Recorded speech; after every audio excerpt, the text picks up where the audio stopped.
ان میں ایک مہینے کا نام محرم الحرام ہے۔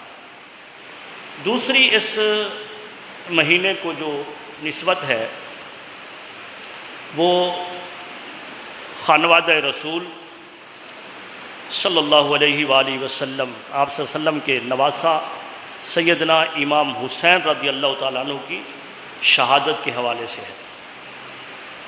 اتفاق کی بات ہے کہ 10 محرم الحرام کا دن ویسے بھی محترم تھا، اور پھر امام علی مقام امام حسین رضی اللہ تعالیٰ عنہ کی شہادت بھی اسی 10 محرم الحرام کو ہوئی، تو پھر یہ دن جو ہے یہ تاریخ کے اندر بہت شہرت پا گیا۔ پہلے بھی محترم ہے، جیسے میں نے بتایا کہ حضور صلی اللہ علیہ وسلم نے پہلے حدیثیں بیان کیے محرم کے حوالے سے، جب امام حسین کی شہادت نہیں ہوئی تھی، پہلے سے محترم۔ لیکن پھر 10 محرم الحرام کو جب اس نواسہ رسول کی شہادت ہوئی تو پھر یہ دن مزید جو ہے شہرت پا گیا۔ امام علی مقام امام حسین رضی اللہ تعالیٰ عنہ، آپ کی مظلومانہ شہادت ہوئی کرب و بلا کے میدان میں۔ شہادتیں تو آپ نے بہت سی سنی، کئی صحابہ کرام مظلومانہ طور پر شہید ہوئے۔ ابھی عثمان غنی رضی اللہ تعالیٰ عنہ کی شہادت کے حوالے سے شہادت کو بیان نہیں کیا، لیکن پہلے بیان کر چکے اس کو، اس دفعہ ان کے مناقب اور ان کے فضائل کو بیان کیا۔ لیکن اگر شہادت کو دیکھیں تو 40 دن تک حضرت عثمان غنی محصور رہے، قید کے اندر رہے، 40 دن تک پانی نہیں جانے دیا آپ تک، اور بے دردی کے ساتھ قرآن کی تلاوت کر رہے تھے۔ بلوائیوں نے آ کر شہید کر دیا۔ عمر فاروق کو دیکھیں، نماز پڑھانے کے لیے آئے، اور وہ ابو لولو فیروز نے آ کر حملہ کیا، زہر سے بجھا ہوا جو خنجر تھا حملہ کیا اور شہید کر دیا۔ اسی طرح سے اگر دیکھیں حضرت عبداللہ بن زبیر کی شہادت کو، حضرت عبداللہ بن زبیر، یہ وہ جو آخر میں زبیر بن عوام لکھا ہے عشرہ مبشرہ میں، یہ آخری نام جو یہاں لکھا ہے نا عشرہ مبشرہ میں، تو عشرہ مبشرہ میں آخری نام زبیر بن عوام جو ہے، یہ زبیر حضور علیہ السلام کے پھوپھی کے بیٹے تھے، اور ان کا بیٹا ہے عبداللہ بن زبیر۔ اور عبداللہ بن زبیر کی شادی ہوئی تھی حضرت اسماء بنت ابی بکر کے ساتھ۔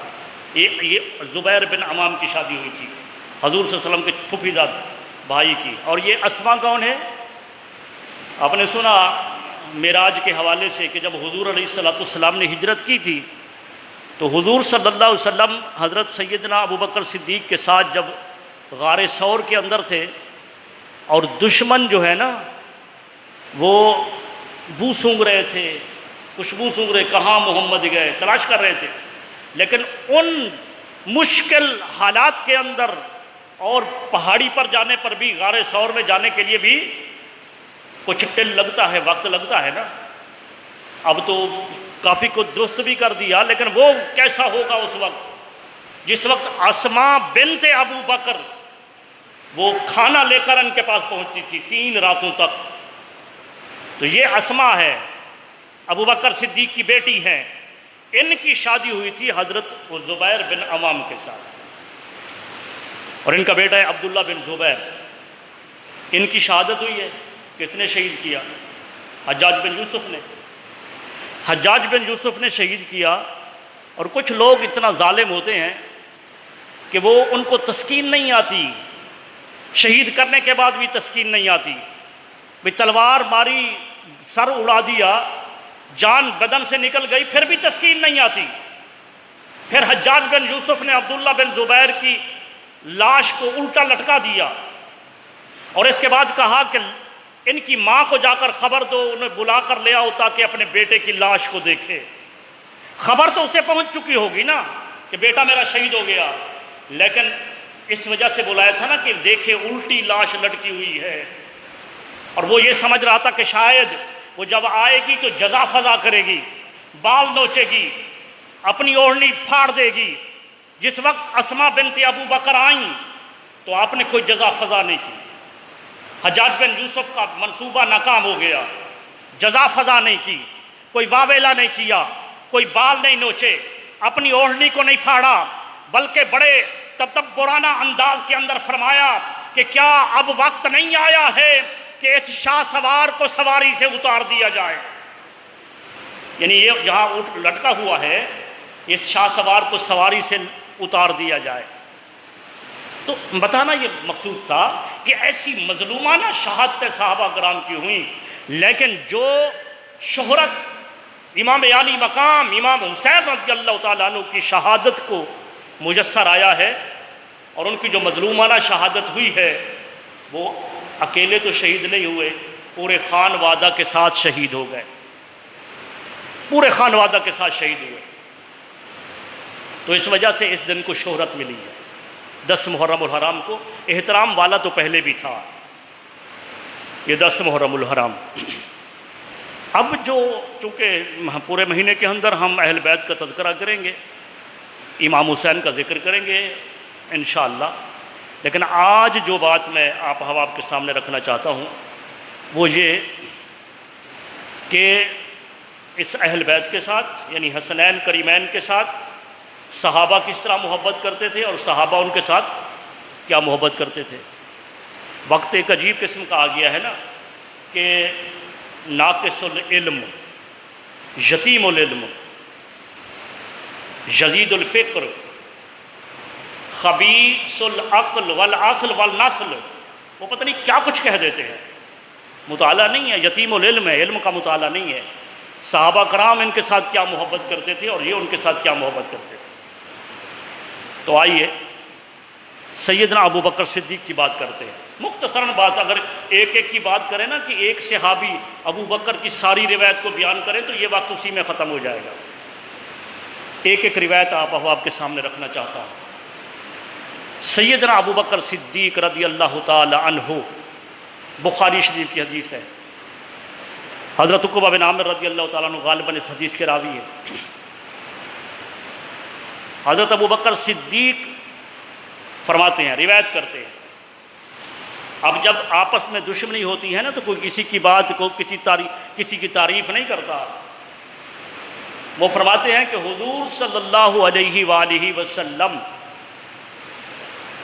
مسجد نبوی کے منبر کے اوپر آپ خطبہ دے رہے ہیں اور اپنے گود میں سیدنا حضرت امام حسن رضی اللہ تعالی عنہ کو اٹھایا ہوا ہے، گود میں لیا ہوا ہے.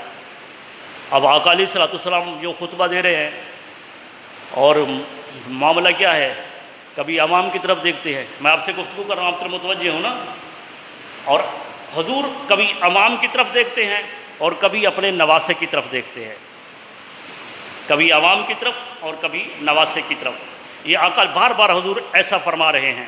اور ساتھ ہی حضور علیہ الصلوۃ والسلام نے فرمایا یہ میرا بیٹا یعنی حضرت امام حسن، فرمایا یہ حقیقتاً سردار ہے، میری امت کا حقیقتاً سردار ہے، اور اللہ تبارک و تعالی اس کے ذریعے 2 بڑے گروہ کے اندر صلح فرمائے گا.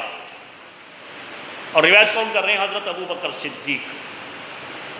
اب یہ حضور نے فرما دیا کہ یہ حقیقی سردار ہے، اور اس میرے بیٹے کے عمل سے کیا ہوگا، مسلمانوں کے 2 بڑے گروہ ان کے ذریعے صلح کریں گے. حضرت علی المرتضیٰ رضی اللہ تعالی عنہ کی شہادت کے بعد خلافت کا معاملہ جو ہے وہ شدت پکڑ گیا. مدینہ کے اندر لوگوں نے حضرت امام حسن کے ہاتھ پر بیعت کر لی. بہت سے لوگ امام حسن کے حامی ہو گئے اور بہت سے لوگ حضرت امیر معاویہ رضی اللہ تعالیٰ عنہ کے حق میں آ گئے، وہ شام میں تھے. اب دونوں بڑے گروہ بن گئے اور قریب تھا کہ آپس میں جنگ ہو جاتی. 6 مہینے تک حضرت امام حسن رضی اللہ تعالیٰ عنہ نے خلافت کی. آپ کی مدت خلافت 6 مہینے 5 دن ہے غالب، تقریباً کم و بیش. آپ نے اس کے بعد حضرت سیدنا امیر معاویہ کے حق کے اندر آپ دستبردار ہو گئے. وہ جو حضور نے معجزہ سنایا تھا نا کہ یہ میرا بیٹا، اس کے ذریعے 2 بڑے گروہ کے اندر صلح ہوگی، تو اب حضرت امیر معاویہ کے حق میں دستبردار ہوئے سیدنا حضرت امام حسن المجتبی رضی اللہ تعالی عنہ۔ حضور علیہ السلام کے غلام سیدنا ابو بکر صدیق رضی اللہ تعالیٰ عنہ، حضرت عقبہ بن عامر حدیث کے راوی ہیں، وہ بھی فرمایا کہ ہم خلیفۃ المسلمین امیر المومنین سیدنا ابو بکر صدیق کے پیچھے ہم نے نماز پڑھی، اور پھر مسجد نبوی سے باہر نکلے۔ مسجد نبوی کے باہر بچے کھیل رہے تھے، جس میں حضرت امام حسین بھی کھیل رہے تھے۔ اتنے میں امیر المومنین بھی تشریف لے آئے۔ امیر المومنین سیدنا ابو بکر صدیق رضی اللہ تعالی عنہ نے حضرت امام حسین کو اٹھا لیا، اپنے ہاتھوں میں لیا اور اپنے کندھوں پر بٹھا دیا۔ ساتھ ہی حضرت مولا علی کھڑے تھے رضی اللہ تعالیٰ عنہ۔ تو آپ نے فرمایا، اے علی، یہ جہاں حسن کی بات ہے، امام حسن کو اٹھا لیا اور فرمایا، علی، یہ حسن جو ہے نا، یہ بالکل ہمارے آقا صلی اللہ علیہ وآلہ وسلم کی طرح ہے، ان کی شکل امام الانبیاء سے ملتی ہے، اے علی آپ سے تو نہیں ملتی۔ حضرت علی رضی اللہ تعالیٰ عنہ کے ساتھ کھڑے تھے، وہ مسکرا دیے۔ حدیث پاک میں آپ مسکرانے لگے۔ اب دیکھیں کہ یہ محبت کا عالم ہے۔